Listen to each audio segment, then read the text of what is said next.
Bismillahirrahmanirrahim. Assalamualaikum warahmatullahi wabarakatuh. Pada kesempatan ini, saya akan menyampaikan tugas video presentasi mengenai rangkuman materi etika profesi. Nama saya Nova Cipta Fahlevi, jurusan PJJ Informatika Universitas Sibermu dengan nomor induk mahasiswa 2025 1000159.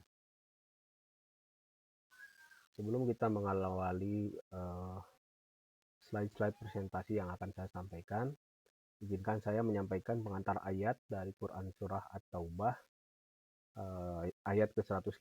A'udzubillahi minasyaitonirrajim.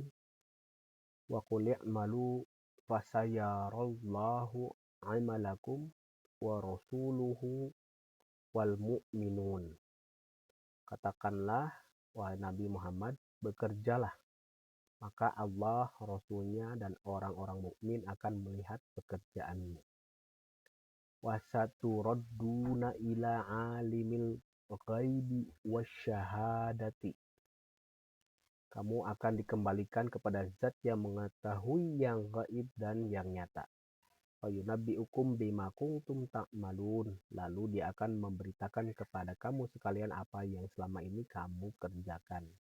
Pada keterangan Quran Surah At-Taubah ini sebagai ayat pengantar, maka kita diisyaratkan, kita diberikan perintah untuk bekerja, karena dengan bekerja Allah, Rasul, dan orang-orang mukmin akan melihat pekerjaan kita, baik pekerjaan yang bersifatnya itu sembunyi-sembunyi, artinya tidak ada orang lain yang melihat kita, melihat pekerjaan kita, ataupun secara terang-terangan. Ada banyak orang lain yang melihat pekerjaan kita, maka sesungguhnya disyariatkan kita untuk melakukan pekerjaan yang baik-baik saja, menjalankan amanah sesuai apa yang diperintahkan, karena Allah Maha mengetahui yang gaib dan yang nyata. Baik, kita mulai pada materi etika profesi ini. Pengantar etika profesi. Di sini kita diawali dengan materi etika, apa itu pengertiannya, apa itu profesi, apa itu tujuannya kita mempelajari etika profesi, yang merupakan panduan perilaku bagi individu dalam menjalankan pekerjaan secara bertanggung jawab. Kemudian dengan kita mempelajari etika profesi ini, kita dapat memahami bahwa etika profesi membantu kita bertindak sesuai nilai, moral, dan standar yang berlaku di masyarakat. Kemudian di sini ada contoh kasusnya. Seorang programmer diminta memanipulasi data penjualan agar terlihat meningkat. Maka tindakan ini salah secara etika karena menipu perusahaan atau pelanggan. Walaupun secara tampilannya hasil output manipulasi data itu terlihat bagus, namun sesungguhnya data yang diolah merupakan data palsu dan untuk kepentingan motivasinya tidak baik untuk menipu perusahaan atau pelanggan dan cenderung menguntungkan diri sendiri dengan cara yang tidak bagus. Kemudian jika kita mempelajari etika profesi ini, bertujuan kita akan memahami standar perilaku profesional, akan menemukan rasa tanggung jawab dari profesi yang kita geluti, yang kita pilih, kemudian menghindari penyalahgunaan profesi dan menjaga kepercayaan masyarakat. Di etika profesi ini, sebelum melangkah lebih jauh, kita harus mengetahui apa itu nilai, moral, dan etika. Karena ini sebagai fondasi bagi seseorang yang ianya berprofesi dengan profesi tertentu, apapun itu profesinya, maka nilai, moral, dan etika ini tidak bisa dipisahkan. Ya.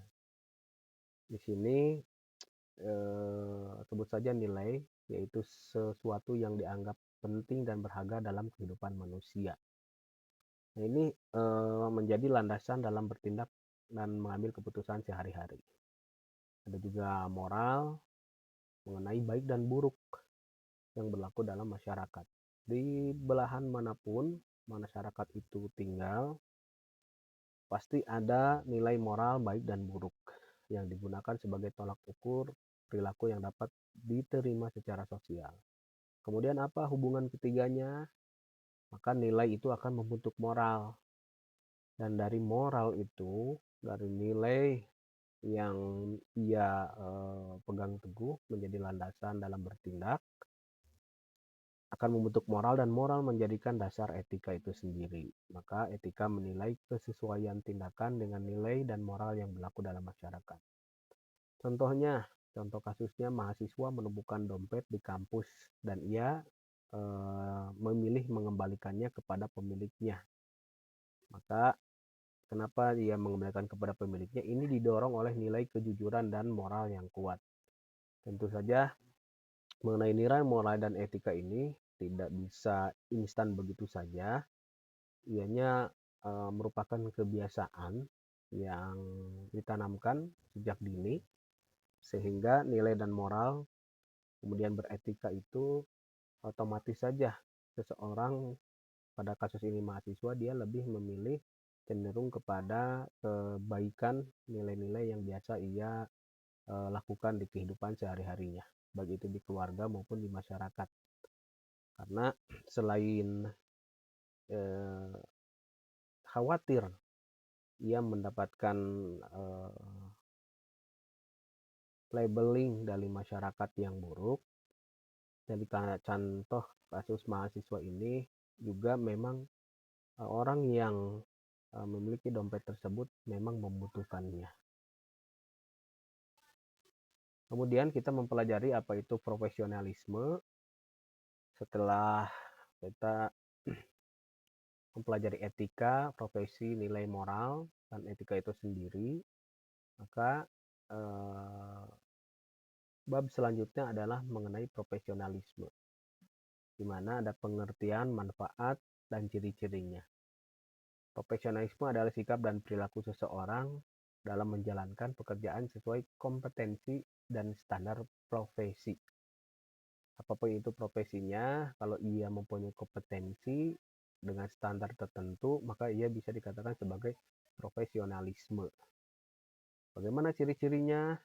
Tentu saja harus kompeten dalam bidangnya, ia harus bertanggung jawab, harus disiplin, jujur, dan memiliki integritas tinggi. Dari 5 ciri-ciri profesional ini secara sederhana, kuat sekali fondasinya dilandasi oleh nilai moral dan etika tadi.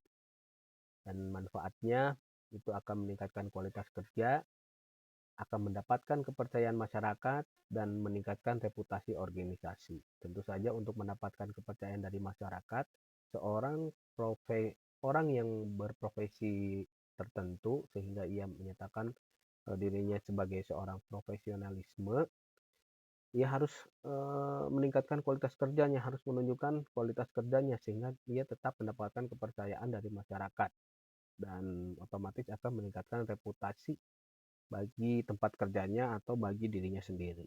Contoh kasus, seorang teknisi jaringan, ia tetap menyelesaikan pekerjaannya sesuai prosedur meskipun sedang tidak diawasi oleh atasan. Nah, ini menunjukkan integritas dan profesionalisme sejati walaupun tidak diawasi oleh atasan atau tidak ada rekan kerja yang membersamai, ia tetap menyelesaikan pekerjaannya sesuai prosedur. Lalu dengan kaitan ayat pengantar tadi, ia tetap menjalankan pekerjaannya dengan amanah, dengan baik, sekalipun tidak ada yang melihat, ia meyakini betul bahwa Allah Maha melihat. Kemudian mengenai pengertian dan konsep teknopreneur. Nah, ini profesi yang dipelajari pada etika profesi ini salah satunya adalah teknopreneur, di mana seorang wirausahawan yang menciptakan lapangan kerja, membuka lapangan kerja baru, entah itu di bidang apapun, ia memanfaatkan teknologi dan inovasi untuk menciptakan produk atau jasa yang bernilai ekonomi. Tujuannya untuk apa? Technopreneur ini tujuannya untuk menghasilkan solusi baru yang berbasis teknologi. Kemudian ia bertujuan meningkatkan daya saing di pasar global dan membuka peluang usaha berbasis teknologi dan inovasi. Nah, ini selayang pandang mengenai Technopreneur. Saya terinspirasi dari 3 film ini. Yang pertama, bisa kita lihat ada The Social Network yang dirilis pada tahun 2010. Yang ini ia membahas lahirnya startup media sosial dan dinamika pendirinya, yaitu Facebook. Bagaimana dia tujuan awalnya supaya orang bisa terkoneksi, tetap terhubung, walaupun tidak berjumpa secara langsung. Dinamika filmnya seperti itu adanya hingga Facebook sekarang menjadi perusahaan besar raksasa, yaitu Metaverse yang berbasis teknologi. Kemudian ada Steve Jobs 2015 yang menyoroti kepemimpinan visioner dan inovasi produk. Kita mengetahui betul bagaimana Steve Jobs itu merintis produk-produknya Apple dan Macintosh sebagai operating sistemnya, dan bagaimana slogan filosofi daripada Steve Jobs itu yaitu stay foolish, stay hungry, artinya untuk tidak cepat puas terhadap pencapaian entah itu ilmu pengetahuan ataupun hal yang lainnya. Artinya tetap merasa penasaran dan merasa tertantang untuk melakukan inovasi-inovasi teknologi. Dan yang terakhir ada film BlackBerry di rilisan 2023. Ini mengajarkan pentingnya adaptasi terhadap perubahan teknologi dan persaingan pasar. Kita ingat betul sebelum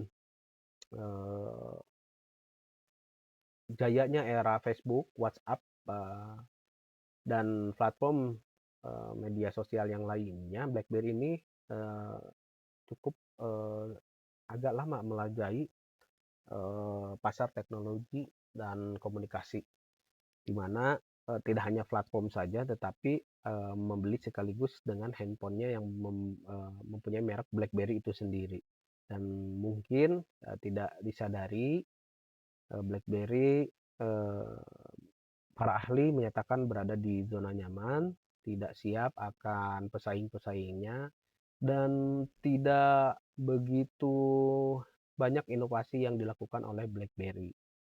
Sehingga ya sekarang seperti adanya BlackBerry sudah mulai turun di pasaran, walaupun mungkin handphonenya itu masih bisa dijumpai, entah itu second ataupun yang baru. Kemudian di sini ada faktor keberhasilan dan persaingan bisnis yang biasa dijumpai oleh seorang technopreneur. Faktor keberhasilan technopreneur itu tentunya harus memiliki pengetahuan dan wawasan yang luas, memiliki keterampilan teknis dan manajerial yang rapi, kemudian memiliki sikap positif dan pantang menyerah, mempunyai tujuan yang jelas dan terukur, mempunyai kemampuan memanfaatkan peluang.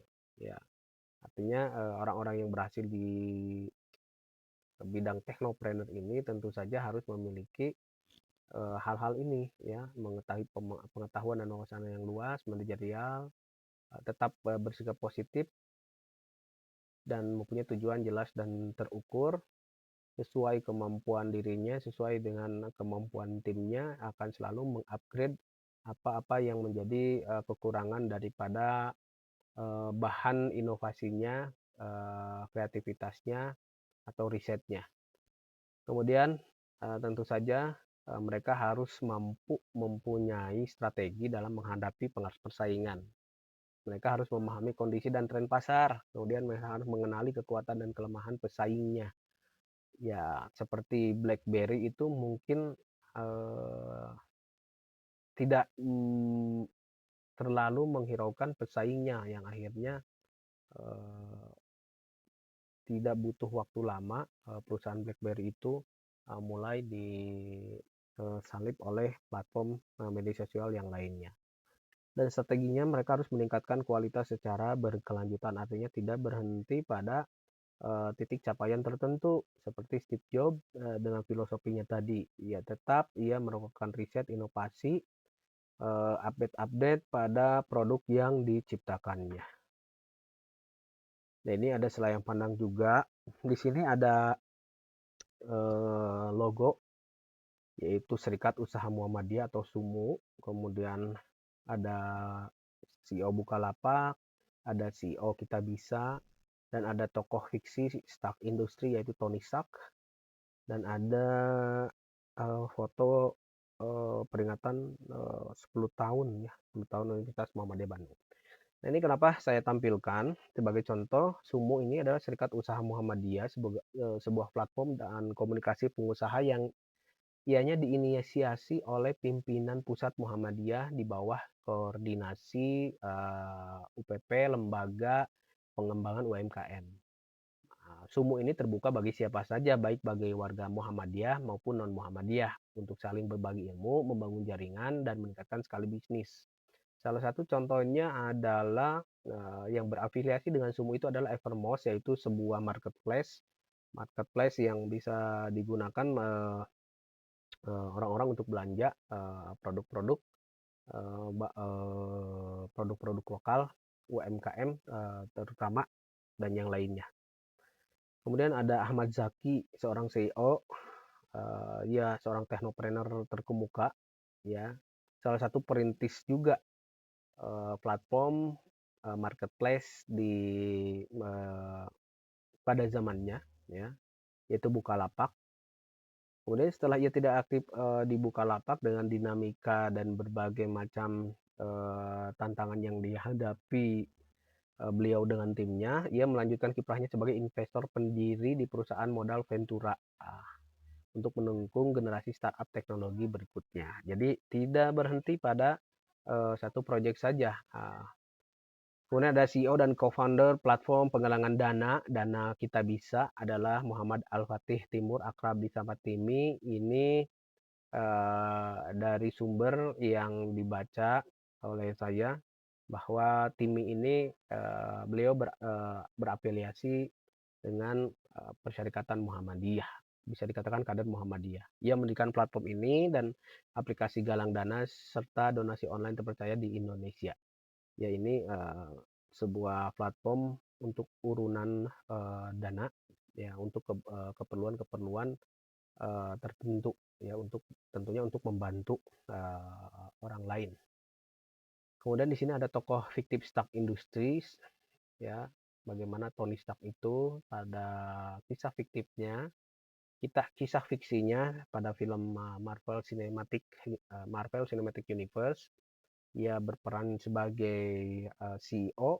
Stark Industries juga berperan sebagai Iron Man, bagaimana ia memimpin perusahaannya dalam pengembangan teknologi yang diceritakan dalam film tersebut, yang mempunyai tagline Changing the World for a Better Future. Namun dalam kisahnya kita melihat ada penyalahgunaan teknologi tersebut, sehingga Tony Stark sendiri harus membereskan apa yang menjadi permasalahan di perusahaannya. Dan di sini ada sebuah foto 10 tahun Universitas Muhammadiyah Bandung. Kenapa saya mencantumkan foto ini? Karena ini salah satu kampus yang memiliki tagline Islamic Technopreneurial University. Salah satu universitas yang diharapkan mampu mencetak banyak teknopreneur, ya, karena fakultas di sana ada fakultas sains teknologi, ekonomi bisnis, ada humaniora, dan ada fakultas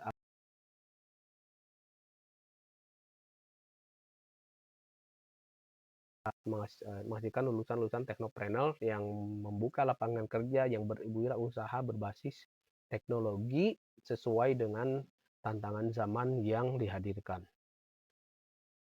Kemudian kita akan mempelajari yang namanya etika dalam teknologi informasi.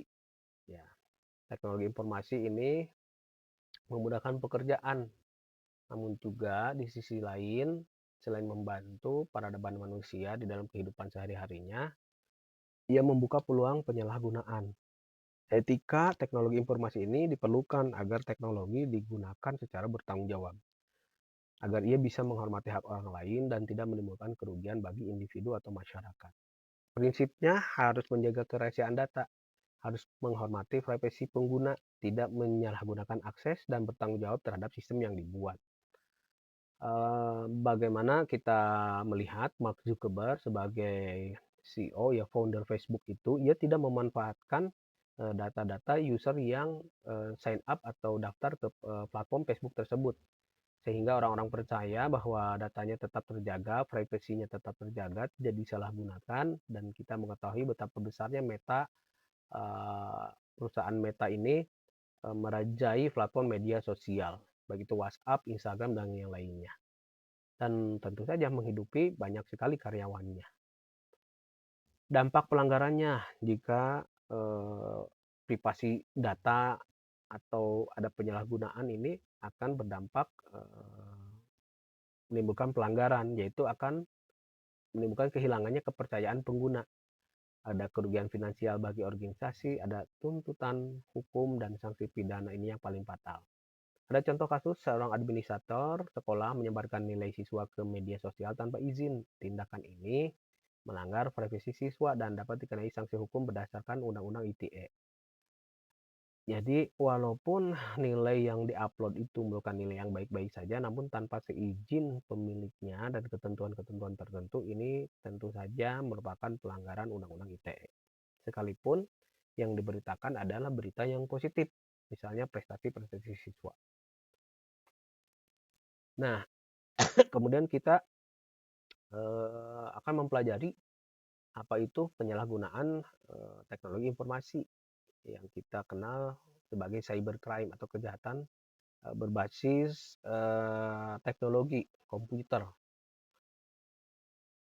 Ada pengertiannya, ada bentuknya, dampaknya, contoh kasus, dan pencegahannya. Pengertiannya tentu saja ini adalah yang mengenai crime, kriminal adalah kejahatan ya, menggunakan komputer atau internet dan internet sebagai alat atau sasaran tindakan kejahatan. Bentuknya bisa berupa hacking, cracking, phishing, malware, dan pencurian identitas adalah bentuk-bentuk umum pada cybercrime. Apalagi pada zaman sekarang ini marak sekali judi online dan pinjaman online. Jika data pribadi orang-orang itu dapat dibobol sampai data mungkin data keuangannya di bank, entah itu tabungan atau kartu kreditnya, maka akan menimbulkan kerugian besar.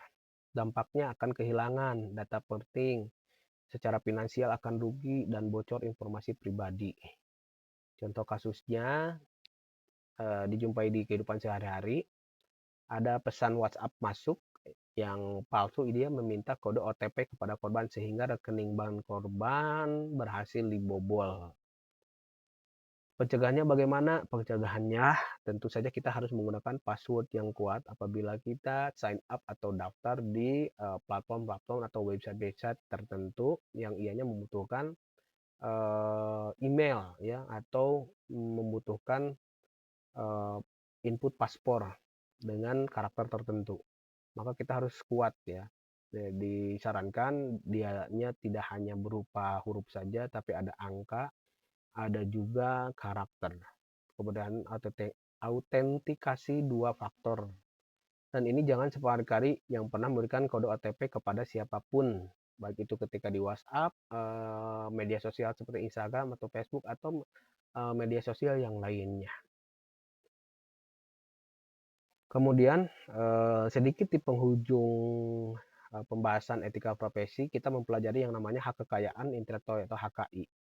Kenapa ini dipelajari, apa tujuannya, bagaimana jenisnya, dan mengingat apa pentingnya HKI ini. HKI ini adalah hak kekayaan intelektual ini adalah hak atas hasil karya intelektual yang diciptakan seseorang, baik itu berupa karya seni, ilmu pengetahuan, teknologi, maupun tanda pengenal usaha.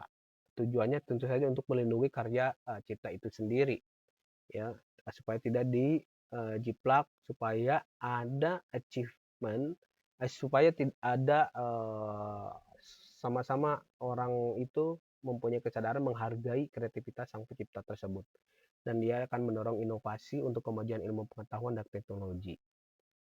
Jenisnya ada karya seni dan sastra, ada paten, invensi teknologi, ada merek, identitas produk atau jasa, ada desain industri berupa tampilan estetik produk. Contoh kasusnya, mahasiswa mendaftarkan aplikasi absensi digital yang dibuatnya sebagai karya yang dilindungi hukum HKI untuk mencegah penjiplakan. Betapa pentingnya HK ini bisa memberikan kepastian hukum bagi penciptanya. Ada payung hukumnya, ada yang melindunginya, ada yang mengawal regulasinya, sehingga ia mendorong iklim inovasi yang sehat dan melindungi hak ekonomi serta moral atas karya intelektual.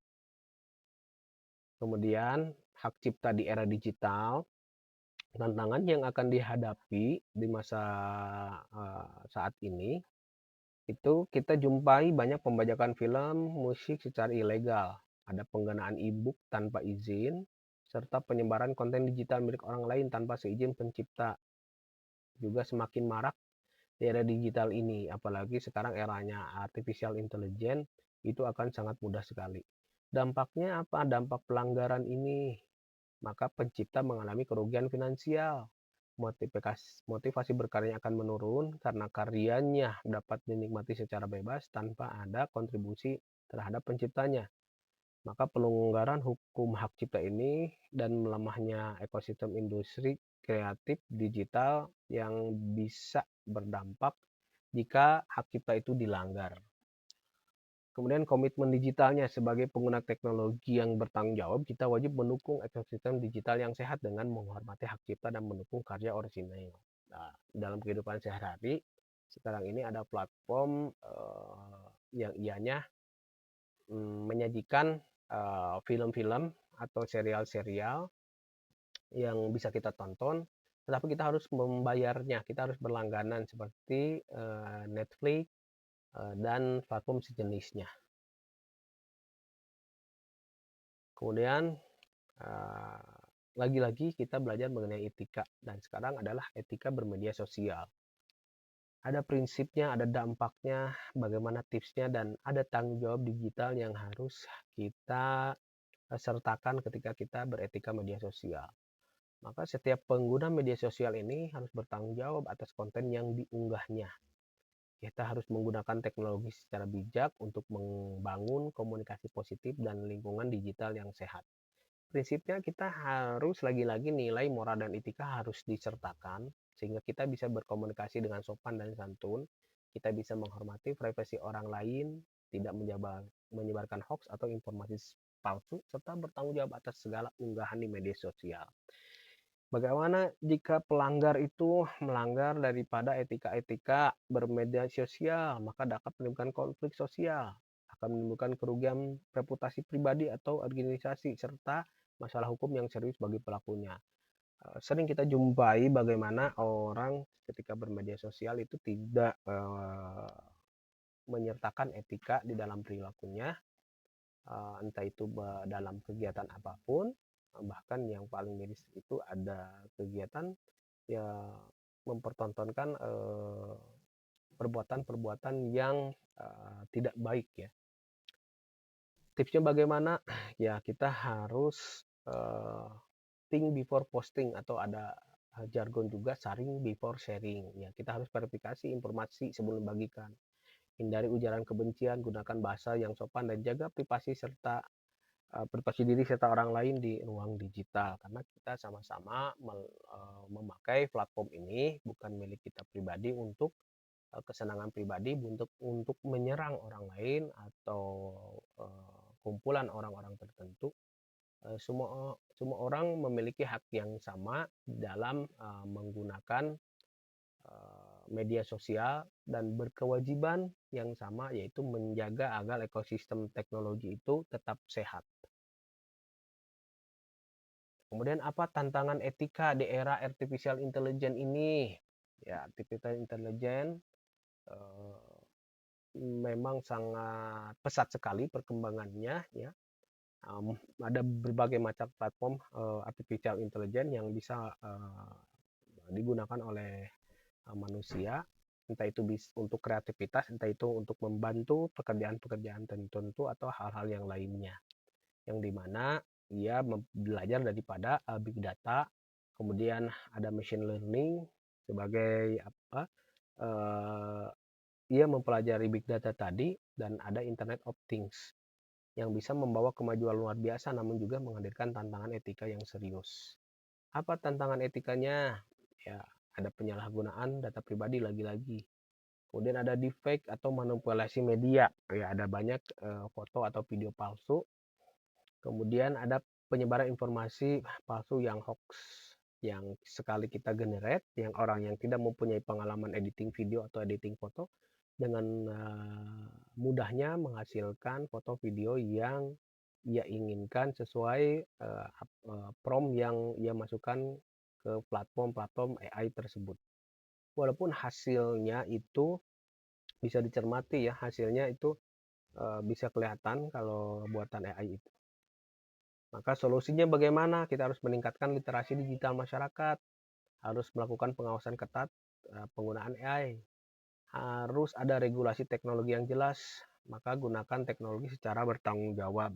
Nah, karena AI itu akan menghasilkan satu bias algoritma dalam pengambilan keputusan. Tetap saja manusia sebagai usernya itu mengambil keputusan. AI itu mungkin hanya digunakan sebagai referensi saja ya untuk menambah atau memperkuat argumen yang tengah kita akan kemukakan. Contohnya kasus video deepfake tokoh publik beredar di media sosial yang ini menampilkan pernyataan yang tidak pernah ia ucapkan, menyebabkan kebingungan publik dan kerugian reputasi yang serius bagi korban. Ya ini kalau sudah ada deepfake mengenai tokoh publik atau tokoh negara tertentu, kalau ianya dibuat semirip mungkin videonya menampilkan pernyataan yang tidak pernah ia ucapkan, terkesan kontroversi atau menantang akan menimbulkan mungkin saja perang antar negara. Itu saja yang bisa saya sampaikan pada rangkuman materi etika profesi ini. Terima kasih. Sebagai pesan penutupnya, kemajuan teknologi harus diimbangi dengan tanggung jawab moral, etika, dan kesadaran hukum. Maka jadilah profesional yang tidak hanya cakap secara teknis, tetapi juga berintegritas dalam setiap tindakan di dunia digital maupun di kehidupan nyata. Nasrun minallah wa fatun qarib wa basyiril mu'minin walhamdulillahirabbil alamin. Wassalamualaikum warahmatullahi wabarakatuh.